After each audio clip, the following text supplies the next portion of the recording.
За дөнгөж сая нэг автоэрэг дээр хохирогчийн үйлчээр шүүх хугацаанд ороод гарч ирлээ л да. Тэгээд нотгоонт шинжилэн судлахад үнэхээр аимшигтай дүр зургууд харагдаж штэ. Тэгээд нэгэн баян айлын их залуу үнтэй машинтай гарч таквал тэгээд өөрийнхөө чанарыг бусдын чанарыг хохиросон ийм эмээлтэй бүгд харамсалтай байгаа байхгүй юу.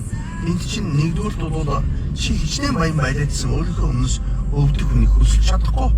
Нөгөө талаасаа хүний аймагт чинь запасгүй штэ. Тийм учраас одоо замын хөдөлгөөнд оролцохдоо машиндаа болон өөртөө эрдэж барьдаж оролцож дөрмийнхээ дагуу одоо явмаар байна гэдгийг л одоо залуучуудад хийх гэсэн юм а. Тэгээд үс болоод одоо дэндүү харамсалтай эмгэлтэй хэрэгүүд маш их гарч штэ.